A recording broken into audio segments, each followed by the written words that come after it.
message is resonating with the Ghanaians, Accra. So if we are able to energize our base and our support base, even if you lose it, it is marginal. You lose it. Population-wise, it's going to be marginal. It may affect the seats sometimes, because you need just a vote to win a seat. But if you accumulate, you add accumulate. Wouldn't your Accra supporters be apathetic? No. So far since we've been around, the energy that I've seen has surprised me. They're very energetic. They've come out in their numbers. They are working very hard. So once the base of the party is strong, I'm very confident. Of course, I mean, you've only been in power for 7 years. There are always issues. People who feel that their aspirations have not been met and all that. And of course, you knew what happened with the primaries. Certain key members of parliament were bumped off. But these are the vagaries of democracy. So you have to deal with that fallout. But I'm pretty confident that we may surprise a few in Accra. And in any case, people have forgotten that for the first time, electing Dr. Bawumia also has disarmed the NDC of their most potent propaganda weapon.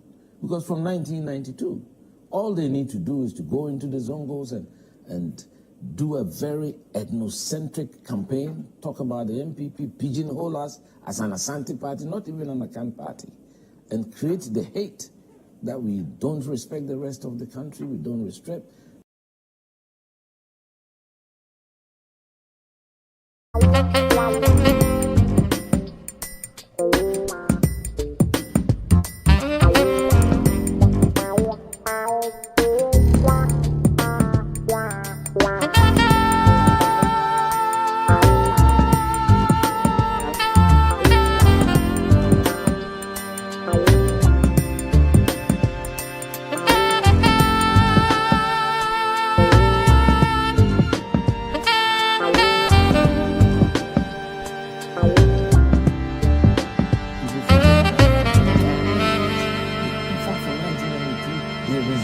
The aliens compliance order. So for them,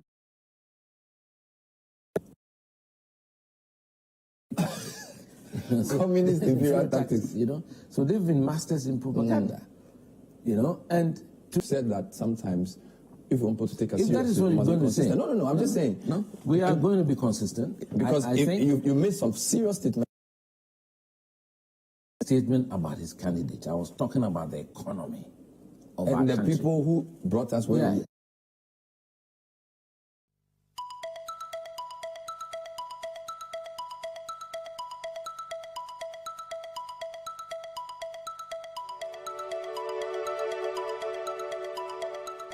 It's enough to raise awareness. It's good to raise awareness, but it's not enough. Raising awareness is great. Letting people know what's happening is fine. But we have specific things we think ought to be done within a specific period of time to reduce galamsey. First thing we said was, look, cease issuing mining licenses.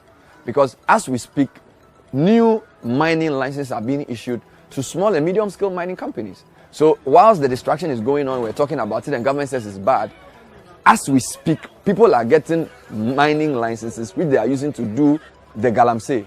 So we think the government should cease issuing mining licenses immediately. Number two, we can say that all mining activities should stop while we trace the full length of the problem. Because if you don't know the seriousness of the problem, your approach may be wrong. And while the problem is going on, you may not be able to measure something that's moving. It's a moving target. So stop all mining and decide to take an inventory of the distraction. Number three, our water bodies have been seriously affected. We need to give a certain moratorium to allow our rivers, the Ankobra, the Pra, the Densu, the Ofin, all these water bodies have been polluted. And these water bodies, incidentally, are a source of fish and also a source of drinking water. We need to give them at least a year. It may take decades to retrieve the natural ecology of these water bodies. Our lands, we did stories on cocoa farms which have dwindled in their output because their lands have been taken over by miners. We're saying we need to do a land reclamation project. As part of the solution to galamsey, we need to plant trees. We need to find a way of bringing maybe even manure on the lands. There has to be a way of reclaiming the land. It's not enough to stop galamsey in terms of just stopping the mining. You must get the land back. And then we also say that we must reclassify mining. Because right now you have people who have mining license for small-scale mining, and they go out there and bring huge machines to destroy the land. The intention of the law framers for small-scale mining is not what the people who are doing the small-scale mining are doing. So we must find a way of rethinking the legislation around Galamsey as well. And we're asking people to join us. We know there are lots of coalitions being formed. People are sending out videos. Until we get angry about Galamsey, it's not going to end. And until we physically get involved by putting our bodies on the line, it's not going to stop. Some of our reporters have gone to very dangerous places to do stories. We're going to escalate the leaflet and the t-shirt campaign to other regions in the course of the week. And we're hoping that by the end of the month of April, Galamsey will become like a national emergency. There's no reason why the president should go to bed and sleep comfortably with Galamsey going on. He must say to himself that, look, until this thing stops, I've failed. And there must be a task force, there must be a cabinet committee, they must take it as a very important issue. It shouldn't just be something, oh yes, we'll do it, and just give us a nice speech. No, the thing has to stop. And to think that somebody can go online and take a video of himself boldly saying that Gala with a Jayo because he 100 Ghana Cedi. What is 100 Ghana Cedi compared to the future of our families? So for me, we need to generate enough outreach, and that's what we are doing. And we hope that it snowballs into something really, really big, and people will get involved, and hopefully will reclaim our lost environmental dignity.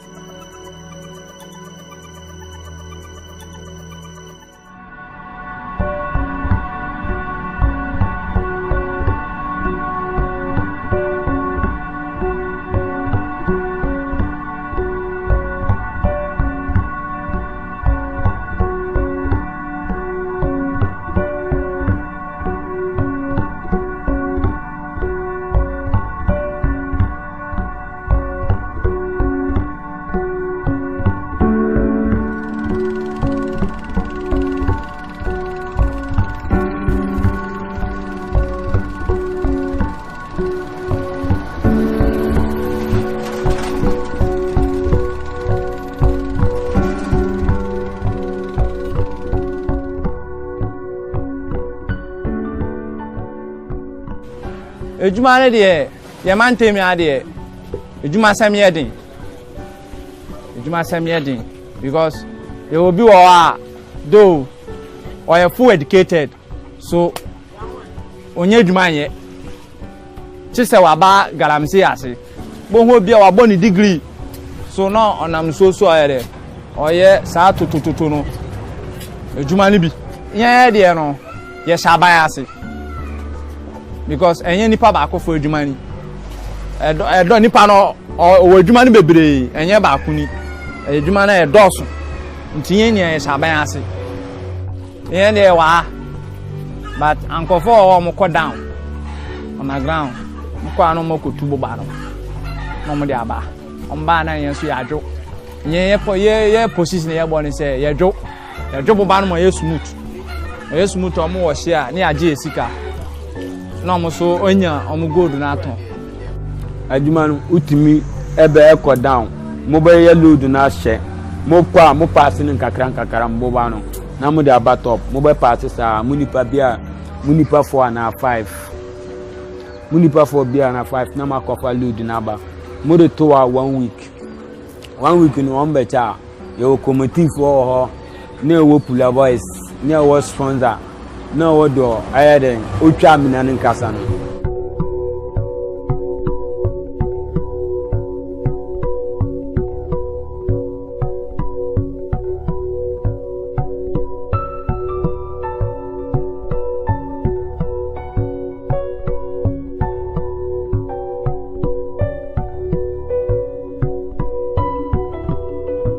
We have a responsibility to pass on to the next generation water bodies that are better than we made them, not worse than we made them. So that was my understanding. Secondly, go back into history. Where gold was prevalent in the Ashanti region, Eastern region, Western region, folklore has it that our ancestors prevented mining in water bodies. They simply said that mining was not allowed in water bodies because they knew the importance of water bodies. I mean, you see, it's about leadership. It's about persons. It's about attitude. Inusa is no longer at the ministry. There's a minister there. His attitude, worldview, perception of the problem might be different from Inusa. His understanding of it might be different from Inusa. His understanding of the policy imperatives might be different. His understanding of the priorities might be different.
13 people have been cleared by the Electoral Commission to run for office as President of the Republic. The ballot paper may look long, but who are the personalities on the ballot? There are some names that are very familiar and popular. We know them. You may not have to ask a question. There are also party symbols that are very popular on that ballot paper. You don't have to ask about the party symbol. But what about those who are representing these party symbols? That's the conversation we're having on Face to Face today. My guest represents one of the oldest political party symbols in Ghana. My name is Umaru Sandamado. You're welcome to Face to Face.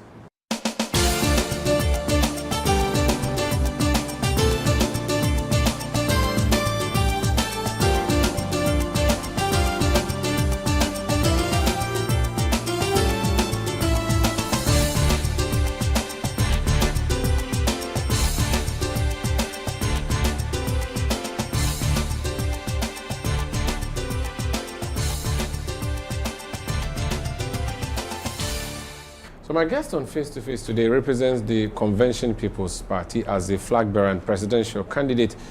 She is representing Kwame Nkrumah's party. Nana Frimpong Sarpong Kumankumah is my guest. Hello, you're welcome.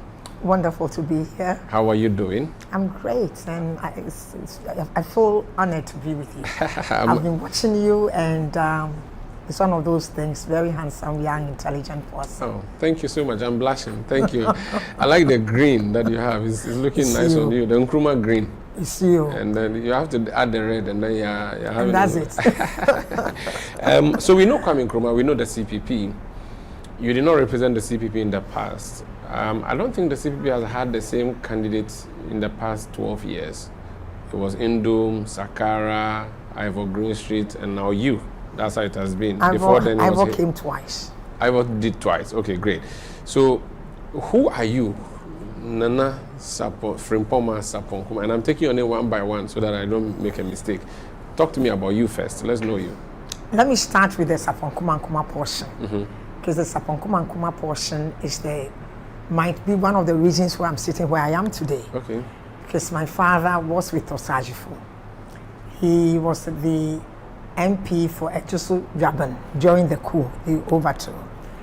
He was also one of the young people that worked with Osajifo. Indeed, one of the pictures that we grew up in my home that I adored so much was the last handshake. That was the picture that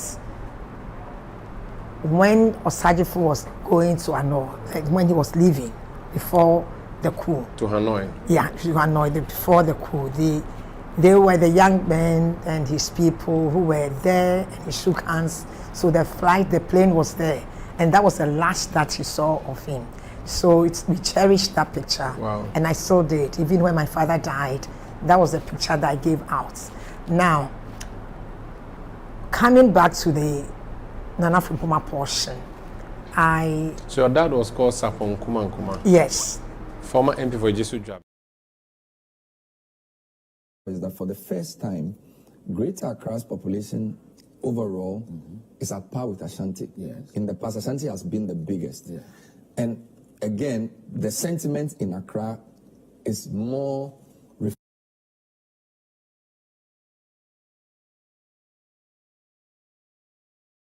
now the population is about 5 million, similar to Ashanti now. Accra, no party dominates Accra. No party dominates Accra. So if we are able to energize our base and our support base, even if you lose it, it is marginal. You lose it. Population-wise, it's going to be marginal. It may affect the seats sometimes, because you need just a vote to win a seat. But if you accumulate, you add accumulate. Wouldn't your Accra supporters be apathetic? No. So far since we've been around, the energy that I've seen has surprised me. They're very energetic. They've come out in their numbers. They are working very hard. So once the base of the party is strong, I'm very confident. Of course, I mean, you've only been in power for 7 years. There are always issues. People who feel that their aspirations have not been met and all that. And of course, you knew what happened with the primaries. Certain key members of parliament were bumped off. But these are the vagaries of democracy. So you have to deal with that fallout. But I'm pretty confident that we may surprise a few in Accra. And in any case, people have forgotten that for the first time, electing Dr. Bawumia also has disarmed the NDC of their most potent propaganda weapon. Because from 1992, all they need to do is to go into the Zongos and do a very ethnocentric campaign, talk about the MPP, pigeonhole us as an Asante party, not even an Akan party, and create the hate that we don't respect the rest of the country, we don't respect people from the north and all that. And in fact, from 1992, they resurrected the Aliens Compliance Order. So for them,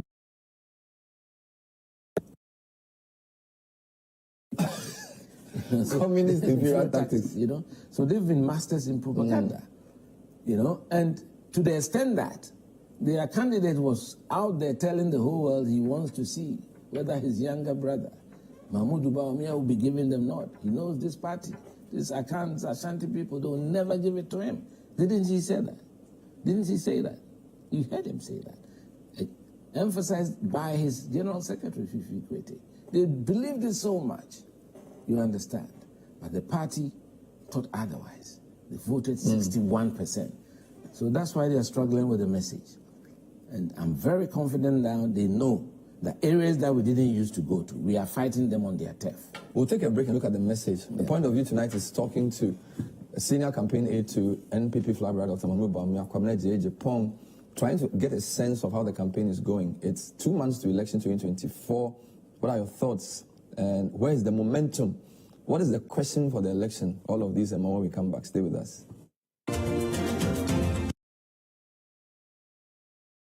Yeah. Okay?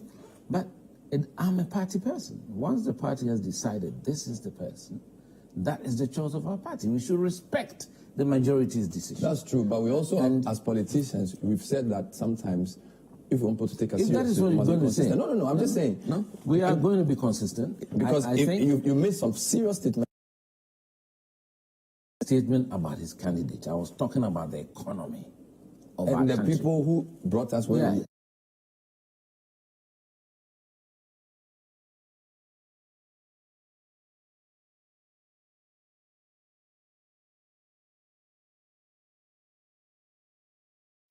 So you are saying that I should now not do politics? No, that's again? what I'm saying. No, I want you to put yourself in my shoes. So what should you do?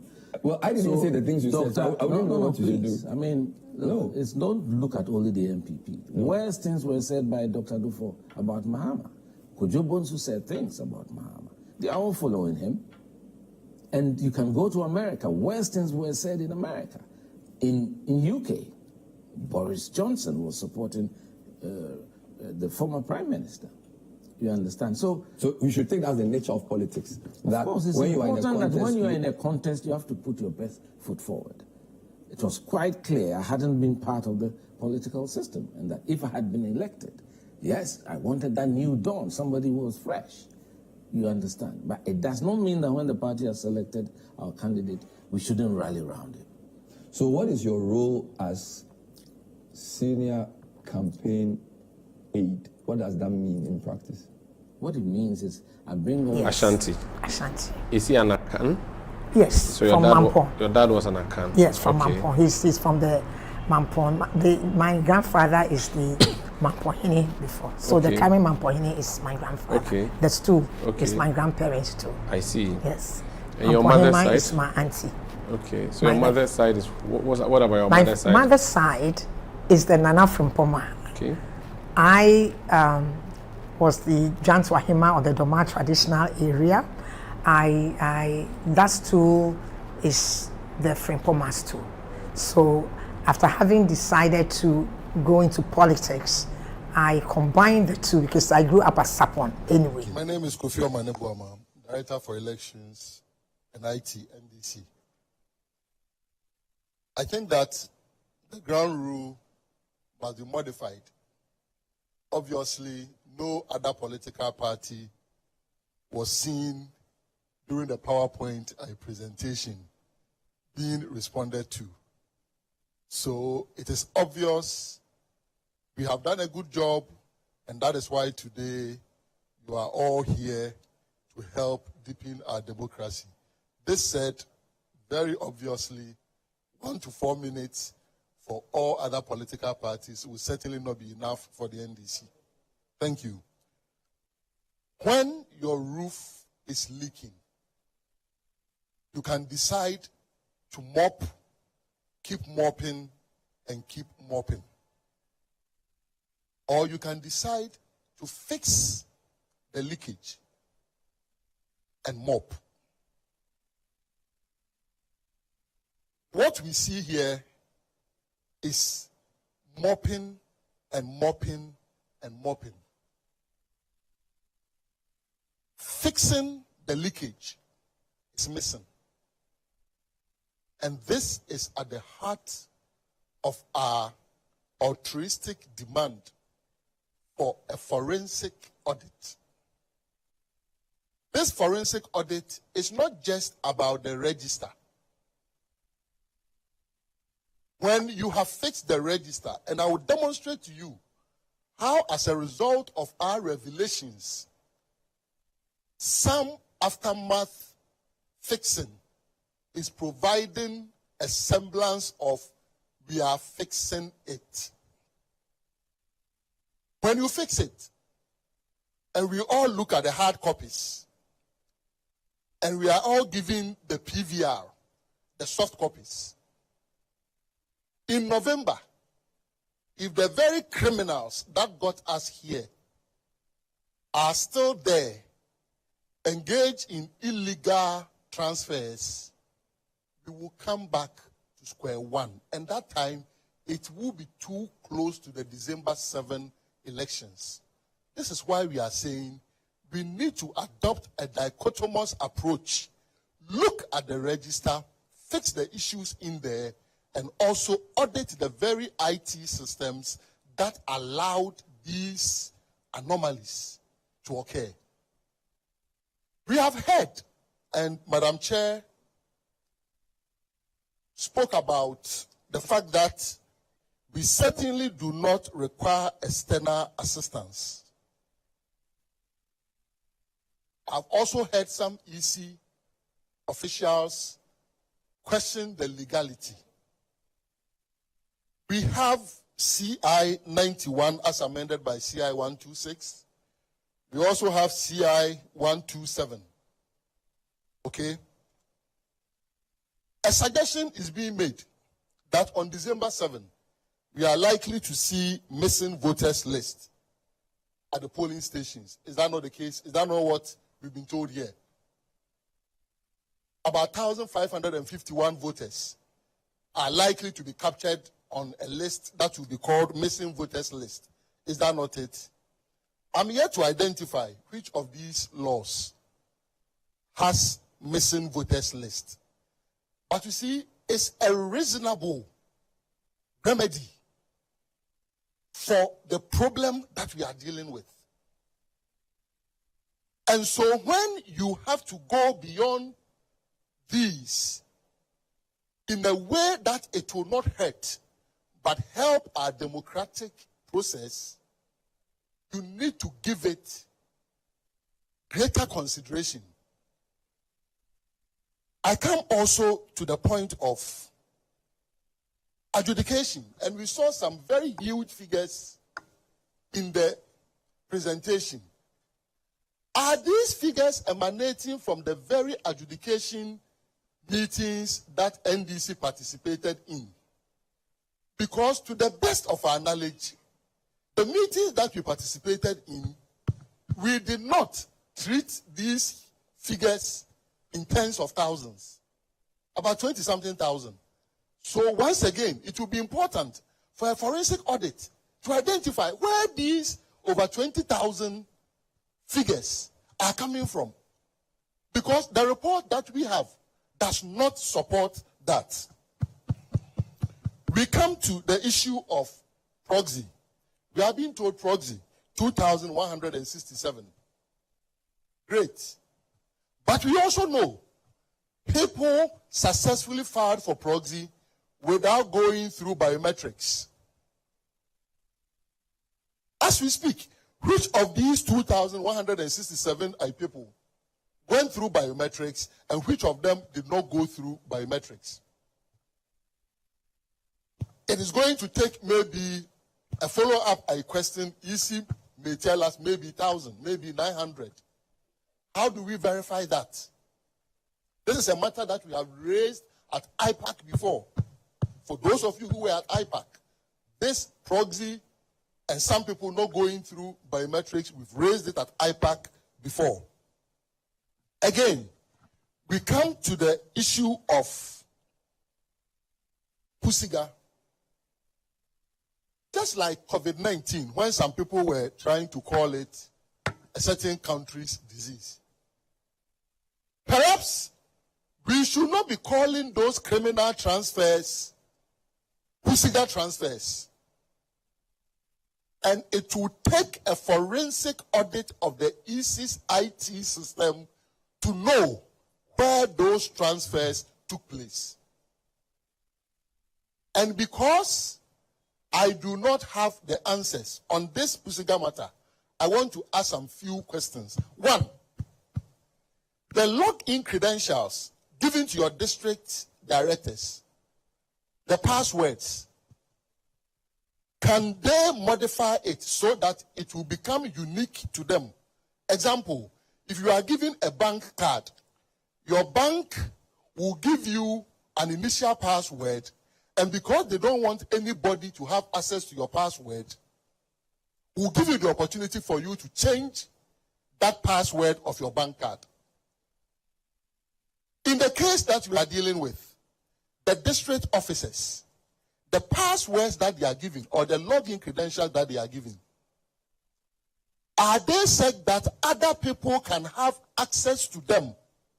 And so when you have said criminal transfers taking place, the only way out is to check the digital footprints of such transfers instead of just looking at the geographic location where the transfers ended and say that that is where it took place, so that officer or officers are the people who are culpable. If others can have access to those login credentials, then it is important that a forensic audit establishes exactly the footprints of where these transfers took place. Still on Pusiga, are we being told here that 4 years ago, 2020, there wasn't technology across the globe to be checking biometrics with the face? Is that what we are being told by the Electoral Commission? Is that what we spend the taxpayers' money on in the year 2020? Contrary to all the advocacy by Imani, Ghana, and the rest. Is that what we are being told? That this liveliness test could only be activated after the revelation of Pusiga, and there is evidence that it was only activated during the exhibition process. The Director for Electoral Services eloquently captured this on a TV3 program one Saturday morning. I have the video clip. Doc, please, right can you here round up? with me. Because you've gone beyond the 4 minutes that we gave you. Can you pause so that maybe we go to another set of questions, rounds?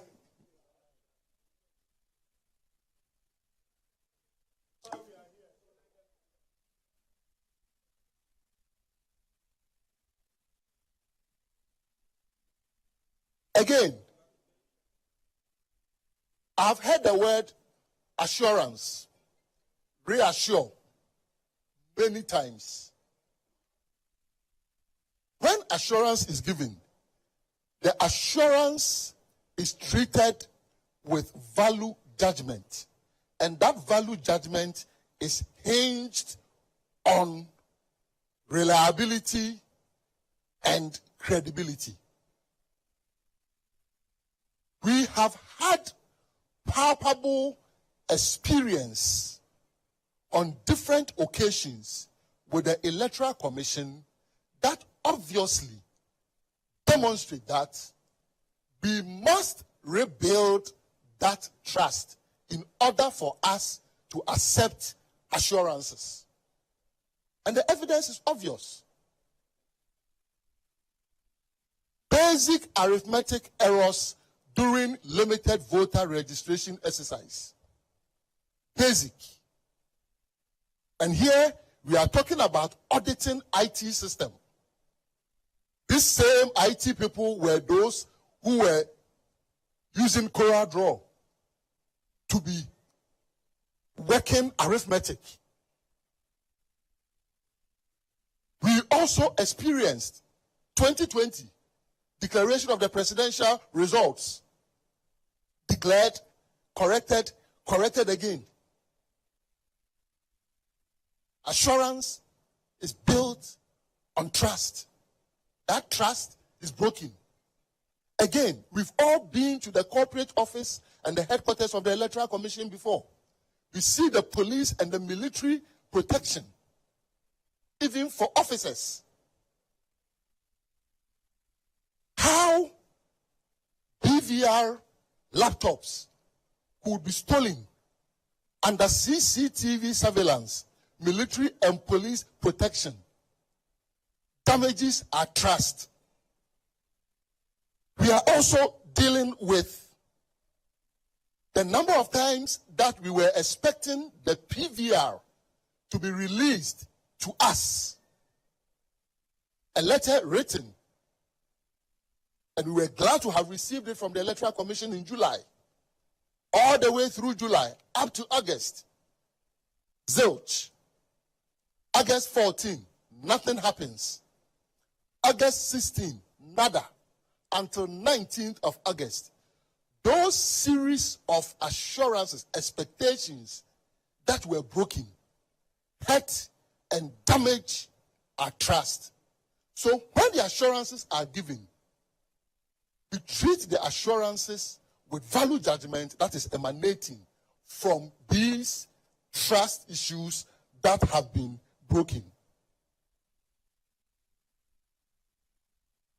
We are here looking at the evidence that we presented. And we are glad that the EC has accepted 3 out of 5. And where they don't even accept, they try to explain. And that is one of the reasons it is not strategic to provide the Electoral Commission with a full gamut of what we have. And I will explain. And Esofori, the day at the EC corporate office, why were we not told that Esofori had effected a transfer and all the details that we are being given? It is possible all these are true. I do not doubt them. Hear me clearly. It is possible. But you see, when you provide political parties with the provisional voters register, you expect our analysis to be based on the data that we have been given. You do not expect our analysis to be based on any extraneous material. If there are researchers here, they must understand exactly what I'm saying. So the PVR that we were provided with, if you analyze them, would you have arrived at the same conclusion? The answer is yes. So even there, as you try to rationalize after having the information, what you forget is that you are assembling what you did not provide political parties with to rationalize.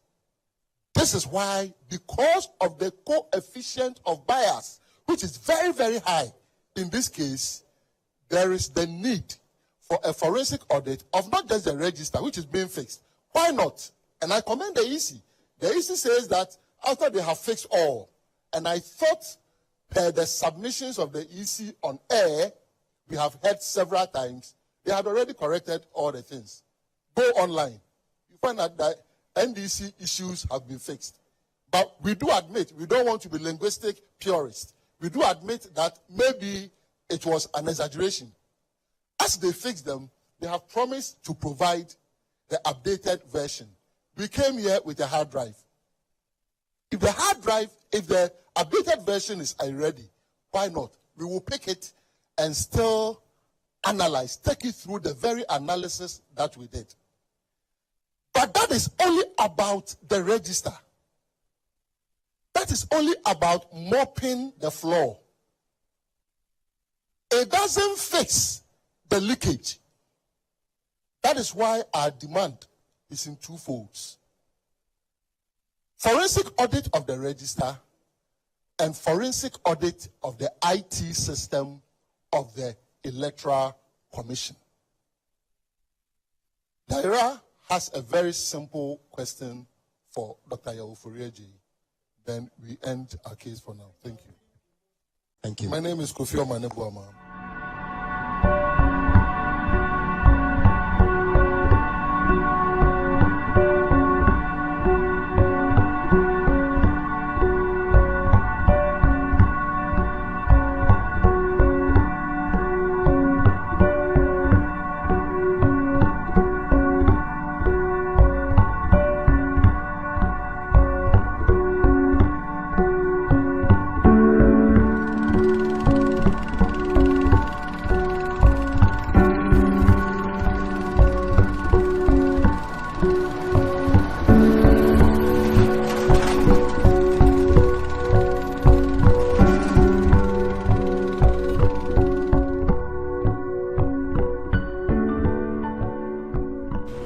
Ejuma ne de ye man temi ade ejuma sam ye din because they will be though or you full educated so onye ejuma ye chise wa ba galamsi ase bo ho bia wa boni degree so no onam so ayere oye sa tutututu no ejuma ni bi ye de no ye shaban ase because enye nipa ba akọ for edwuma ni edo nipa no o edwuma ni bebre enye ba akuni edwuma na edoso ntinye ni e saban ase enye de wa but ankofo o mo ko down on the ground mo ko anu mo ko tubo ba no no mo de aba on ba na yen so ya dwo ye position ye bo ni se ye dwo bo ba no mo ye smooth o mo wo hia ni age esika no mo so onya omo gold na aton adwuma no utimi ebe ekọ down mo be ye load na hye mo kwa mo pass ni nkakra mo ba no na mo de aba top mo be pass sa munipa bia munipa 4 na 5 munipa 4 bia na 5 na makofa load na ba mo de to 1 week no on becha yo committee for ho na ewo pula boys na ewo sponsor na wodo ayeden otwa mina nkasa no.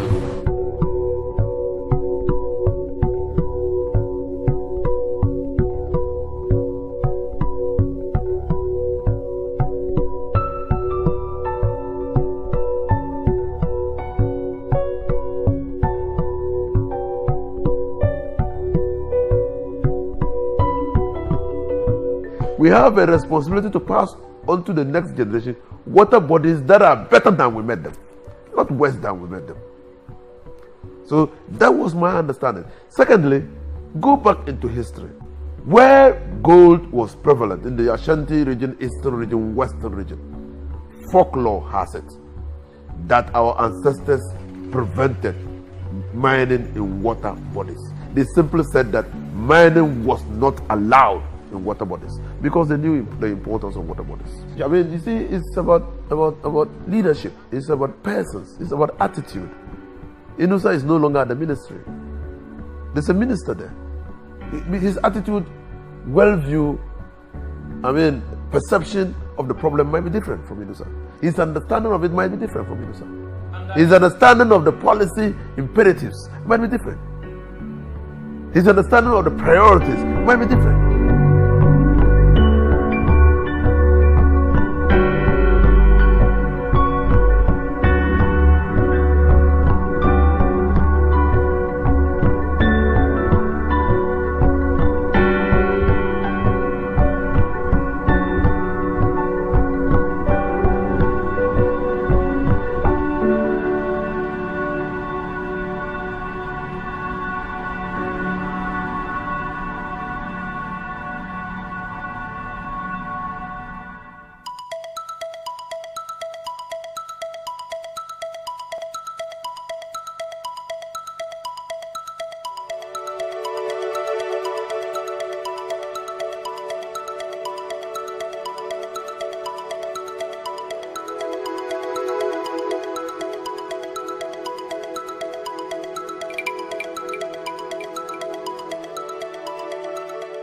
So today we decided to escalate our Galamsey campaign from on air to off air.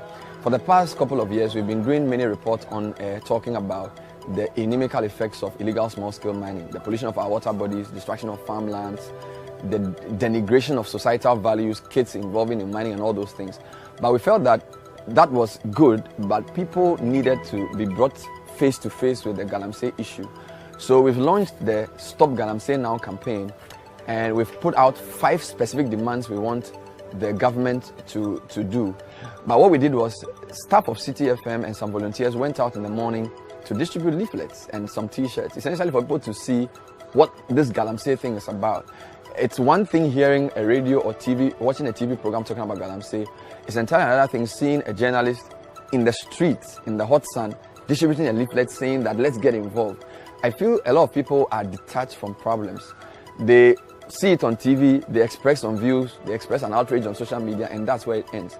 We want people to know that they are personally to be part of what we are doing. So they should get personally involved, talk to somebody, share a leaflet. And that's why we set the example by going out ourselves. So it was very important to do that.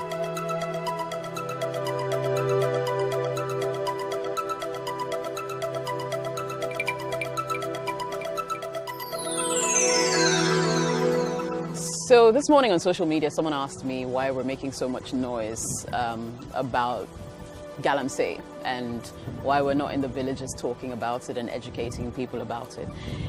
And I thought that was a very interesting question, because I feel like social media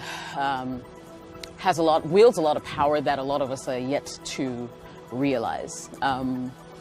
Each person who uses Facebook, Instagram, Twitter, has one relative in some village somewhere who they can talk to, who they can influence, and who they can tell about the Galamsey menace.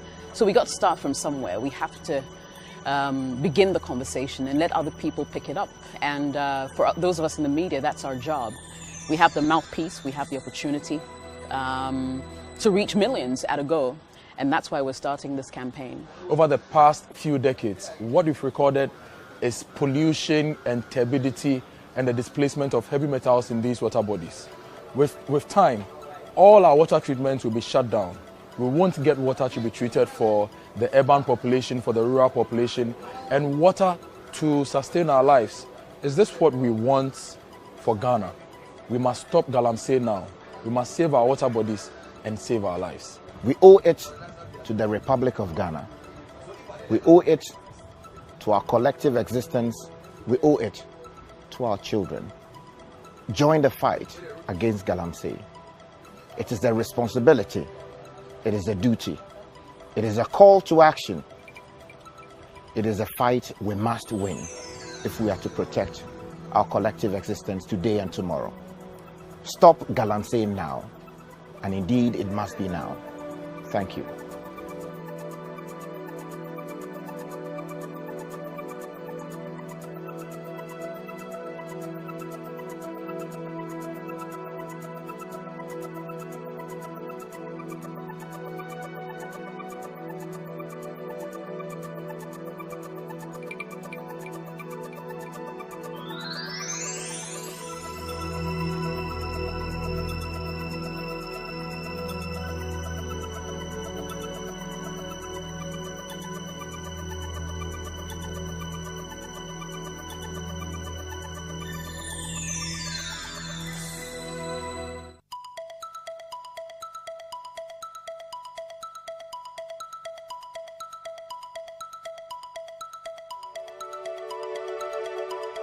Today, we face a menacing existential threat, far more than any we've faced in the history of our young country.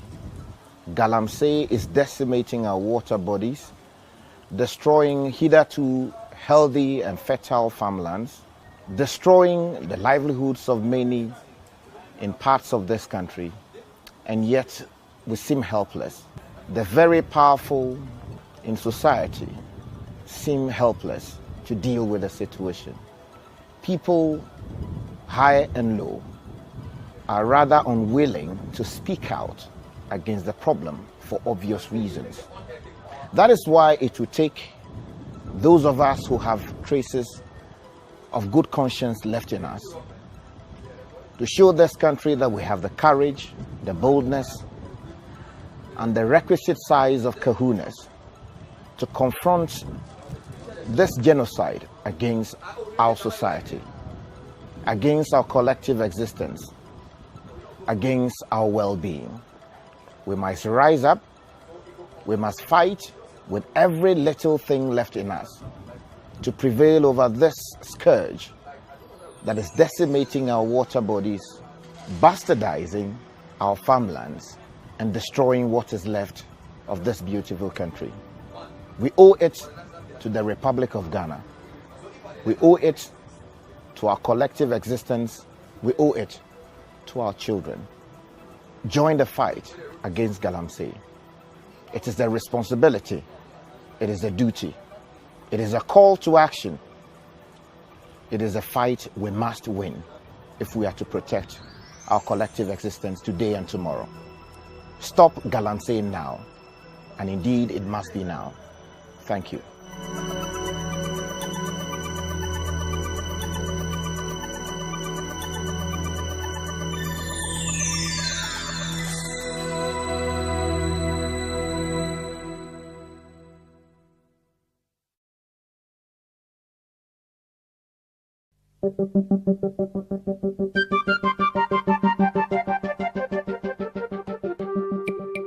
So this is a lot of media partners coming together, Citi FM being the prominent one.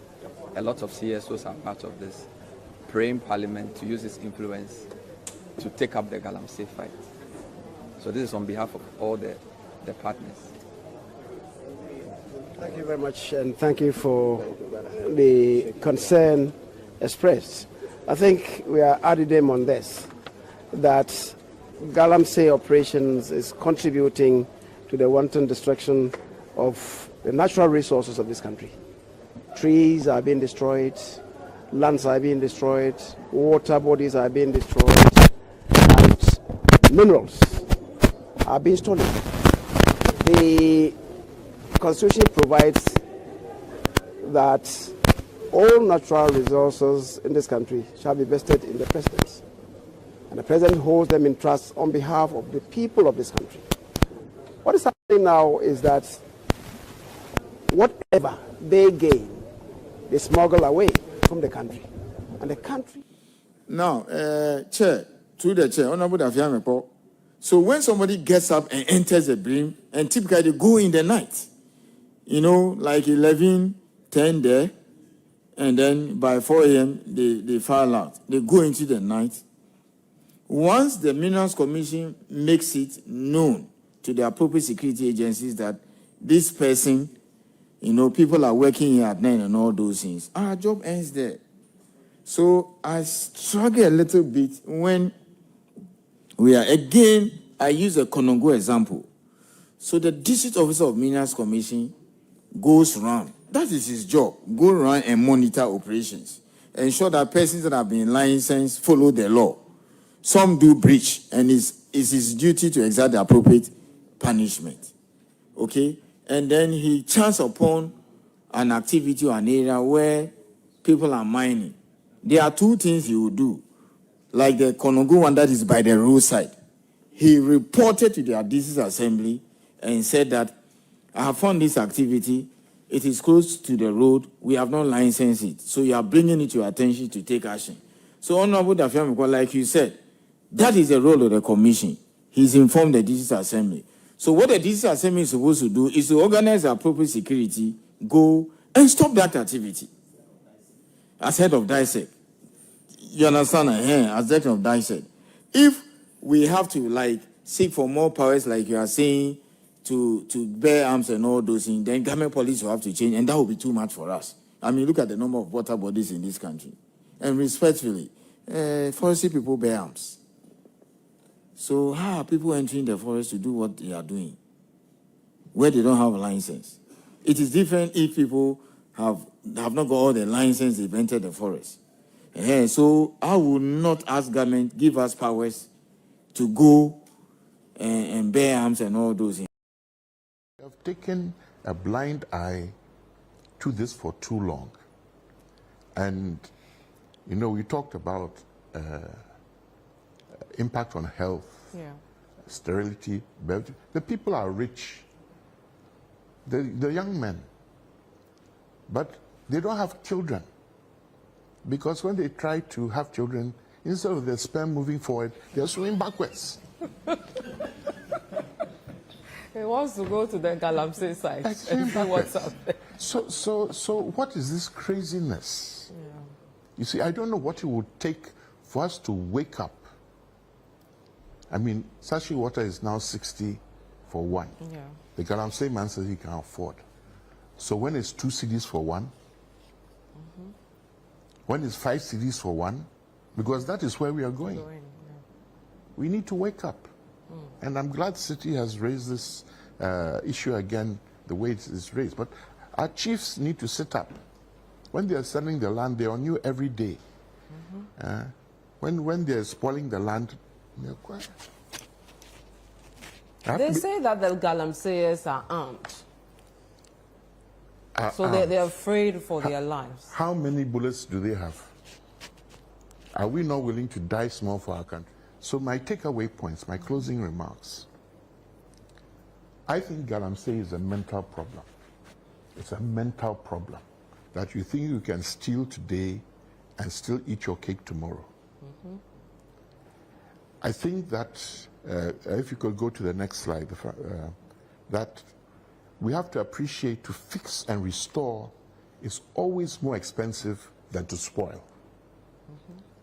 Spoiling takes an instant. Those of you who are in married or relationships, you slap your spouse. I'm not recommending this. It takes a second to do that action, but I'm telling you, pay for it for the rest of your life. Yes. So it is better not to spoil it in the first place. My third point is that a full-time problem like Galamsey cannot be solved by part-time responses. My apologies to an artist who had full-time Christian, part-time devil, I've forgotten, but my apologies to the gentleman. But full-time, we cannot do this stop and go. It has to be concerted. And the last point is very important. There's no substitute for data. If we do want to have a lasting solution, we need to have solid evidence-based policies.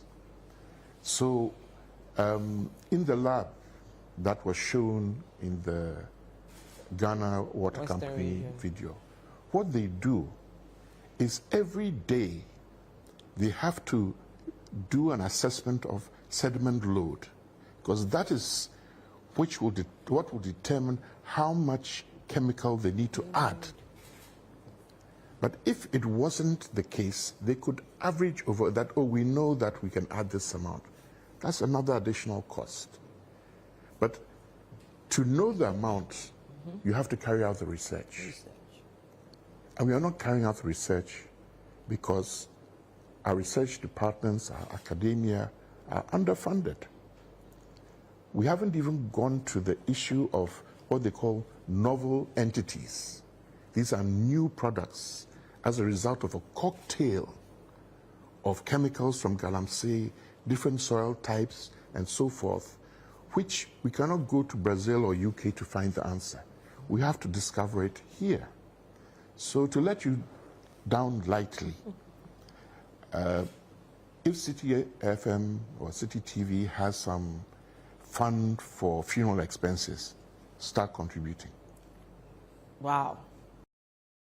The test for 2024 and beyond is to find out who has the economic model that can transform the country. And by that I mean doing something that will bring both economic transformation and social transformation. All right. So by social transformation, I mean yesterday I visited a community. All right. Guys, the community is an island near New Bakba.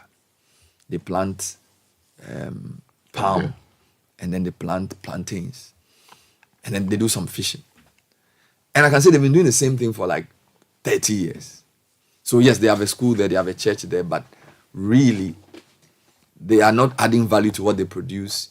They are still very subsistent. Do you understand? So I feel like we need a danger upon kind of transformation where agriculture will be transformed in a very meaningful way. I see many, as I drive across the country, like last 2 weeks I was in Akuse, and this past week I visited places in Central Tong and South Tong. We have a lot of land. The only thing we grow is grass. We plant maize, but just to eat it. All right, we plant maize, we plant some rice. Like my point is, agric has to be transformed. And if you look at the quality of our land, and the fact that we have the third largest man-made lake in the world, you shouldn't be driving from Akuse to Tokpo to Aveime and just be seeing grass.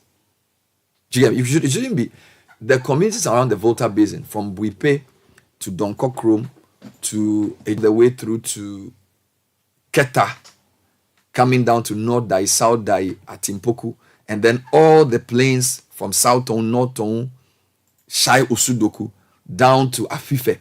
You can't have the third largest man-made lake in the world and just be growing grass. Like there's a fundamental.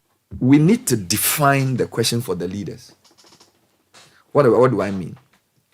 Yesterday, Freddie Blaze said, MPP's economic record has been the best in the Fourth Republic. It's better than NDC. Okay. Now, he will say that because the question asked up until yesterday was 6 of one, half a dozen of the other, which is the less of two evils, or who is the best of among the two. But the question really is, how can you have a country with the resources we have? The island I went to yesterday, you should see the women. If some of them tell you their age and you look at them, you'll be shocked. You know, there's poverty in the country to a point where it doesn't even make sense. So if a political leader comes to tell you that he's been best for the economy, it's because he's answering the wrong question. Because you know what he's doing? It's a minimalist approach. Saying, Mahama, you are Doomso, we don't have Doomso. We are Russia, Ukraine. And then you say they are Russia, Ukraine, we didn't have Russia, Ukraine. Gold, cocoa. That's not the real question. The question is, who has the idea to transform agriculture beyond the rhetoric?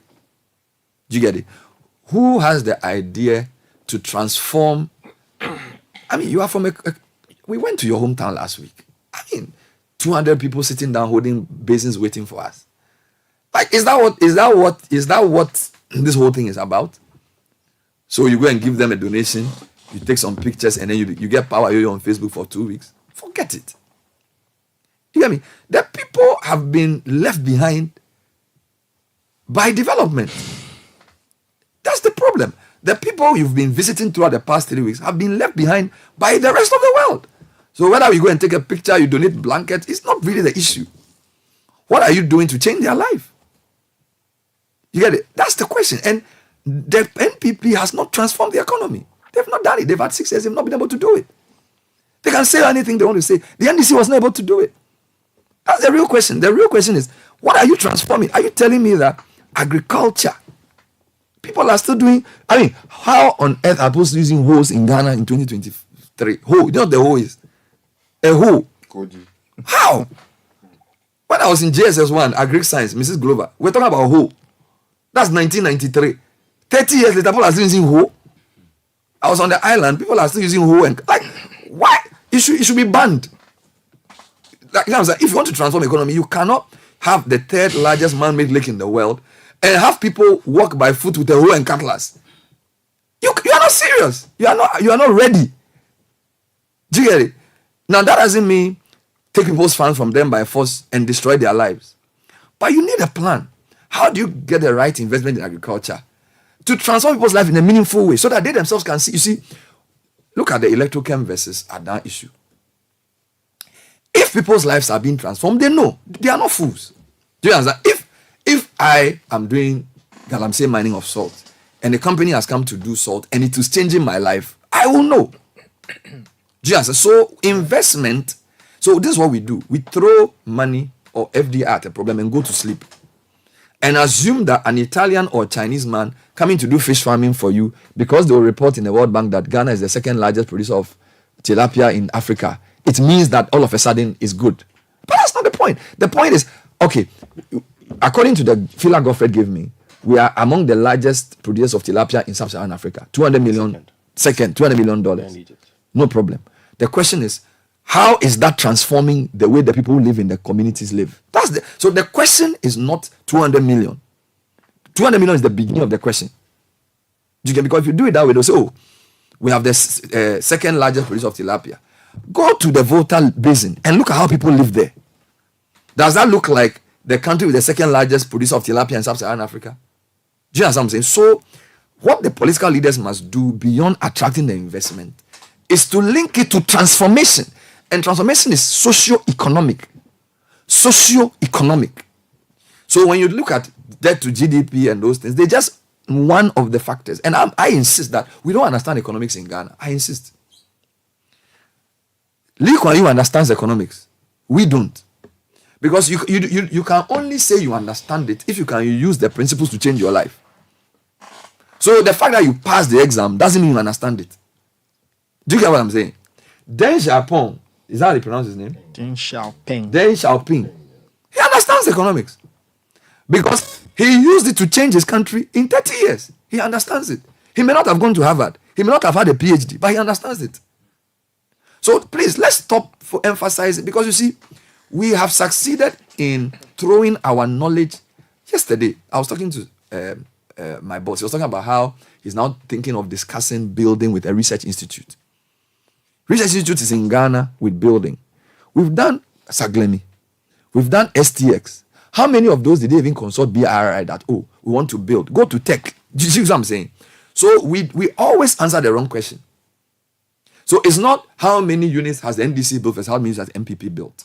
How have you transformed housing so that somebody from university can get a house and afford it? Construction finance. Everybody's talking about mortgage. You have you finished paying your mortgage? You are a lawyer of you are one of the best journalists in the country. You've been working for 20 years. You haven't finished paying your mortgage. You think somebody who finished national service test can pay his mortgage? So housing has not been transformed. Whatever Asenso tells you, that's not the point. It's not even about Asenso. Do you understand what I'm saying? The question is a transformation question. And we sit here and we say, oh, and with the media we help them. Under Mahama we did 4,000. Under MPP they did 4,200. So MPP is in the lead. Then you do a chart and put it there. That's Dudui lifestyle. How have you do you know what transformation means? To transform something means that when you look at the thing, you even recognize the original. Agric has not been transformed. Housing has not been transformed. No sector has been transformed. Yet you have the 3rd largest man-made lake in the world, and your continent has the most arable land. And you have people from China, from Ukraine, coming to farm here. And when Russia is fighting Ukraine, your leaders go to Ukraine to beg them to stop because you can't get bread to eat. You are mad. You are not educated. You don't understand you don't know what the demands, you don't understand the demands life is placing on you. So you go, and because World Bank tells you are doing well, you are happy. And because somebody gives you some data that you are doing, you are not doing well. Right? You drive from Akuse to Afife, and you still import $300 billion worth of rice. You can't even plant enough rice to feed yourself. You are not educated. You don't understand agriculture. So you may have a PhD in agricultural economics, but I don't understand it. Because understanding is not passing exams. Understanding is using knowledge to make yourself free. And I insist that Ghana, we don't understand economics. We don't understand agri. We don't understand anything. All we understand is delegates and elections. I'm telling you. I'm speaking this with my greatest conviction. I'm telling you. So let's make knowledge practicable and useful. Give the researchers a role in your policy so that they can implement research. No country has developed without using research. And research,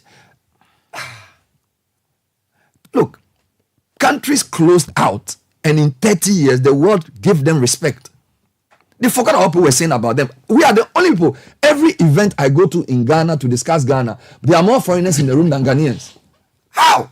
How do you develop it? You think when China wanted to develop, they went to bring Americans to come and sit and have discussions with their ministers of finance to discuss China? What are you talking about? Every year your currency is yo-yoing. You think if we are not saying FDI is wrong, but you think if all your country is based on people bringing money in, when they take the money, what happens to you? You're fine. Look at your stock exchange. People don't even have money to buy shares in MTN. And you're sitting here, you don't control, and you are every meeting to go and discuss Ghana's economy. Development partners, this, that. They have their role, but they should not be the center of the development. Our politicians are relinquishing their leadership role and their thinking role. So USAID is doing more development work than most ministries. If you go and take USAID programs one by one, they do so much. Health, education. We are not doing nothing. If the donors take away their money from a lot of our ministries, they will even collapse. Go to Ministry of Health. Go and ask Ghana Health Service who want to rebrand. If donors remove their money from some of our sectors, there will be nothing. We have to wake up. And our leaders are failing us. They are not doing the right thing. They are not thinking that you have the third largest man-made lake in the world and you can't feed your citizens. Go and look at the poverty on the island. Women are wearing jokoto and walking about with... what are you talking about? You have land, you have water. What you lack is leadership which cares about the people.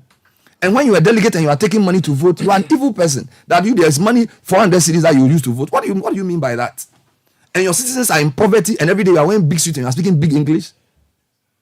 People don't even have even change of sanitary towel. You don't have. And you are. What are you doing? You know what I'm saying? So we don't understand development. We don't understand economics. Let's stop teasing ourselves. We don't know. You must apply knowledge to free your citizens. That is why we are here. We didn't bring us here so that they'll rank us on some World Bank something that we are doing well. If you want to know, you traveled across the country last week. You saw it. Look at the people you went to meet. People sit like 300 people waiting with business, waiting for this guy to finish speaking his long away and give them something to eat, to add to their... wow. In a country which, at the time of independence, no sub-Saharan country could compare with us. Went to all the schools. We had people who even went to the British to argue to preserve our land long before the East Africans did it. Aborigines' rights protection. The time John Say and Saba and Co were educated, people in East Africa and Southern didn't have that level of education. We were so far ahead. We've been tickling ourselves and laughing and setting the wrong question for 40, 50 years. So now they've chosen Baumia. What Facebook? They will start doing the comparison of risk. That's all we know. Why is the transformation? So those of you who spend your energy on social media just doing partisan politics. Has your life been transformed? Do you know what transformation means? In a generation, somebody born in the 70s in Singapore was born into a poor country. By the time their son entered university, they were in a first world country. In 30 years. You think they did it by just doing politics on Facebook? You must be joking. They were working hard. They closed in. They made difficult decisions. People sacrificed. Why is the sacrifice? How many of us even go to rural communities to even see what's going on there? To even understand what's happening in your own country? You get me? You think Singapore, they did it just by praying and clapping? You must be joking. Look, put on the TV and see what we do on Ghana television. Look at what we do. People are doing lotto. People are preaching all kinds of crazy things. And we think we can transform a country with that? No. And you don't know Bible more than me, so don't even go there. Don't even go there. We are acquiescing to a generation to be lost. A generation is being lost. I'm telling you. And if we don't take care, our children will curse us. With all the third largest man-made lake in the world, you can't even do irrigation to plant enough rice. I mean, take Afram Plains alone. Take Afram Plains, take Asuchari alone. We saw a Champon, he built some dikes. After Champon, we have all these big English people. What have they done? Then every year we launch Asuchari alone, from Asuchari down to the Volta. You can plant enough rice. You have people who do agri-science research. We will not do it. We'll go and give a big lecture abroad. And then we'll bring people to come and sit in the hall and tell us what to do to transform agriculture. And every Tom, Dick and I wants to go into politics because that's the quickest way to become somebody big. We'll call you honorable. Is that what life is about? So the thing we are learning, we don't understand it. You see, if you don't understand the purpose for your being here, God placed us here to change our lives. He empowered us. I'm telling you. So let's stop setting the wrong questions for our leaders for 2024. And let's stop the petty record comparison where there's no transformation. So Freddie Bele, please come again. That, MPP has the best. What record? Which record? Record of what? What have you transformed? You have the best economic record. As determined by who? Don't stop setting your own questions and answering it. Where is the transformation? Show us. Come and prove that you transformed the economy. Prove it to us. You have not. And if we, the media, don't let people see the right issues, and I thank God for the opportunities that we are going out to see with our own eyes. And this is not seen to report. Now, you see, when you do it as a reporter alone, sometimes you don't get the context. When you go and you spend time with the people, you realize that no, we've been deceived. I'm telling you, we've been deceived. Look at the stories you were telling with your documentaries. When you drill down, it's poor leadership. A leadership that doesn't understand that we have to solve our problems first. And everywhere else that we write and read about, when I do the economy, they will do a whole session on China, South Korea, Japan, Singapore, Malaysia, Vietnam. Even ask him, Vietnam, Bangladesh. Sky. Now, Bangladesh, I am told between Bangladesh and Pakistan, over 90% of the apparel, they control that industry. Bangladesh, they are poor. They are plenty. They are more than if Ghana and Nigeria combined. But they own the apparel. So which one are we owning? Which one do we want to chase? And apparel is value additional. We, every year, gold, cocoa, timber. Come, same thing. So please don't come and give us people who come and do Bukulong, gold, cocoa, silver. Where is the value addition? Bangladesh has picked 70% of the world's buttons are produced in one province in China. 70% of the world's buttons, probably including the one you are wearing, are produced in one province in China, the whole world. 70% of the world's buttons, you can check it. One province is producing 70% of the world, so they focused on buttons. Bangladesh is focused on garments. What are we focused on? What are we the best at? Why doesn't that worry us?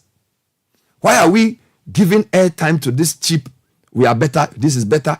Let's redefine the issue. What industry have we transformed? That is a real question. And transforming it to bring social impact. So, for example, you can even engineer say, okay, if somebody does a 20 million investment in tilapia, how come the communities around where he's doing the investment are all still poor?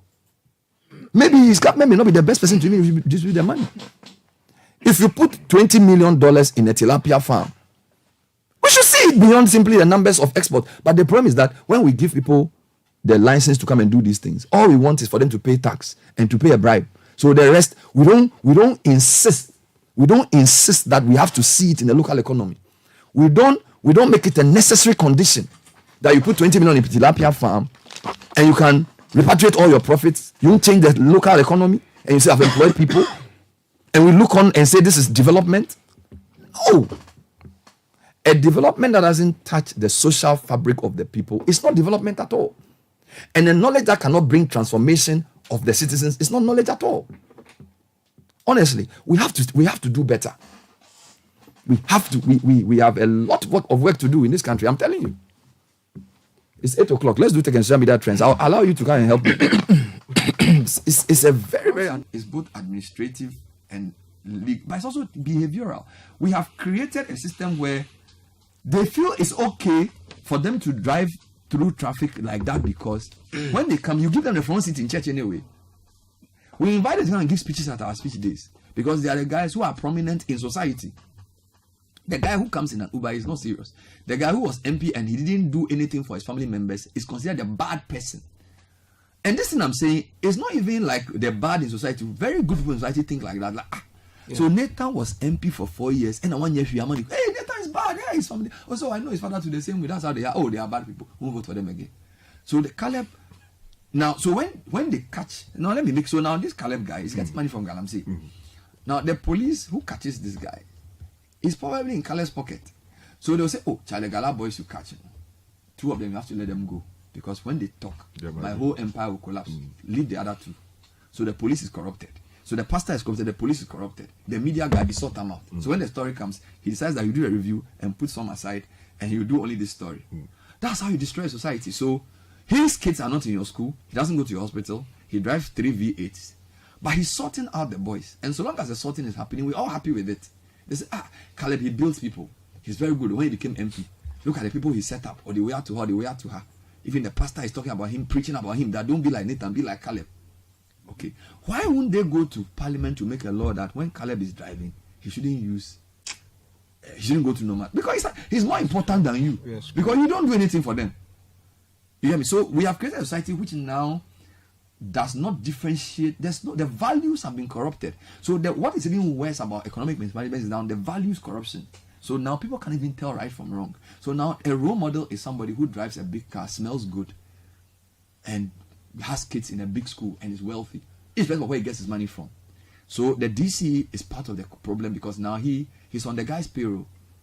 The police commander is on the guy's payroll. All right? The pastor is on the guy's payroll. The general is on the guy's payroll. So you, the 2 or 3 CS who's making noise there, you are against. They will even go and pray against you. They'll do all night and say, anybody fighting against Caleb's progress, fire to catch the person because he's trying to destroy us. So they'll be clapping their hands and praying against you because you know you are against. Because he's the one sorting. Caleb Abba, a son of the soil, is doing so well. Then Ghanaians we are. They say Ghanaians we are. Then they'll say Ghanaians we are envious because we want foreigners to succeed and we want locals to fail. So they convert it into a sermon to say, oh, Ghanaians, when a black man is doing, we don't like it. Instead of where the guy is getting his money. So now, when you are journalists who even target, say, oh, after you are always negative. Skin pain. Then you turn around and wonder why the country is not doing well. How can the country go forward? You get me? So in that particular look, again, don't misconstrue me. I'm not saying that that's the reason why. You get it? But the behavior, so it's 2 ways.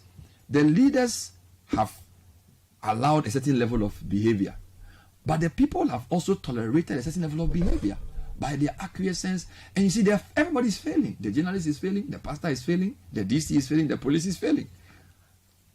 The society gets corrupted. You get it? So so if the corruption is now systemic. Okay, so now they feel they have a divine right to mismanage. You see where I'm going? Now, if leaders in society don't rise up and say, this has to change, men and women of conscience will say, no, this has gone too far. No, we will not agree. Don't vote for this guy. This guy, we don't know where he takes his money from. Stop vilifying people who try to do the right thing and stop promoting those who we don't know where they are getting their money from. Why can you not stop Galamsey? Sky, you drive. A friend of mine visited me this weekend. He said he came with some people to drive around Ghana. He was just weeping. Everywhere the water was brown. I said, what's wrong with you guys? He says, well, the people who finance politics are behind those who pollute your water. So in a way, whilst you're fighting to say stop Galamsey, the guy supposed to stop it is benefiting from it. You get me? So it's a leadership. The leader has failed the people because what he does determines what everybody else does. So when he says, I'm not going to tolerate this, I don't know all about the Frimpong Boati issue, but I feel hurt that up to today is almost like the fall guy. Yeah. Where you know what I'm saying? If the president says, okay, you know what? I've sacked him. DCs that are in Galamsey growing areas, Galamsey supporting DCs, so maybe there are 25 constituencies, like the way we did the voter league thing. So let's assume you've identified the river basins that have been polluted, and you call the DCs in the river basins and say, I'm giving you 6 months. Work with your MP and whoever to make sure Galamsey stops with your RegSec or your DISEC. and in 3 months you start sacking DCEs because Galamsey persists, you think Galamsey will continue? It's leadership. He's not. He doesn't want to stop it. If you want to stop Galamsey as a president of a country, you can't stop it. Say, DCE, pick a Galamsey community. You, I'm changing you, IGP. Your dissect guy is not helping the Galamsey fight, so he has to go. You get it? Because the dissect is chaired by the district chief executive.